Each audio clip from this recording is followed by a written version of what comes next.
اور یہ کے پی کے غیور لوگوں نے ان کے تھوبڑوں پہ الٹے ہاتھ کا تھپڑ مارا ہے. نثار صاحب یہ بھی پہلی دفعہ اچھا میں نے اپنے طور پہ ایک منٹ میں نے اپنے طور پہ یہ فیصلہ کر لیا تھا اپنا کنفیوژن دور کرنے کے لیے کہ یار الیکشن کے نتیجے کا انتظار کرو. کے پی کے لوگ بہت بہت باوقار، بہت غیور ہیں. وہ لوگوں کا بت بنا کے نہیں پوچھتے، وہ ان کو سروں پہ سوار نہیں کرتے، دھتکار دیتے ہیں جو ڈیلیور نہ کرے.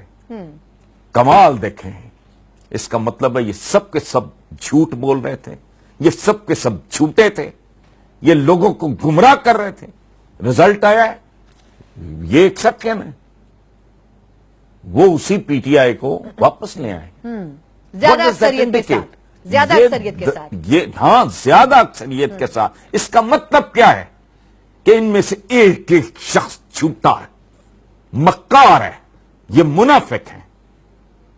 اب تو فیصلہ آ گیا نا، اب مجھے کوئی شک نہیں. لیکن آپ ان کی مہارت دیکھو، یہ جو دھمال، خلال، چنڈال، یہ جو چوکڑیاں، پھر میں کہتا ہوں یار یہ شباز شریف بھی کہہ رہا تھا کچھ بھی نہیں ہے، نیازی چفلانا، یہ اچھا میں کہتا تھا یار ان کو بھی اندازہ ہوگا کہ کل ہم ننگے ہو جائیں گے، ایکسپوز ہو جائیں گے.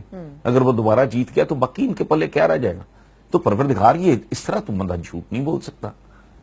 میں ایسا جھوٹ تو کبھی نہیں گن پوائنٹ پہ بھی نہیں بولوں گا جو میں نے ہفتے بعد 10 دن بعد میرا پکڑا جائے. یار جھوٹ بولنے کی بھی ان کو تمیز نہیں ہے. تو الیکشن تو ماشاءاللہ چشم بدو ٹچ وڈ. اور آپ دیکھو کلچر چینج ہوتے. یہ چونکہ بہت چھوٹے لوگ تھے، یہ بونے اور بوزنے ہیں، یہ ویژنری نہیں ہے. انہیں پتہ ہی نہیں گورننس کیا ہوتی ہے. اب ری ڈیفائن کرے گا وہ انشاءاللہ. وہ ری ڈیفائن کرے گا، وہ بتائے گا لوگوں کو گورننس کہتے کس کو ہیں.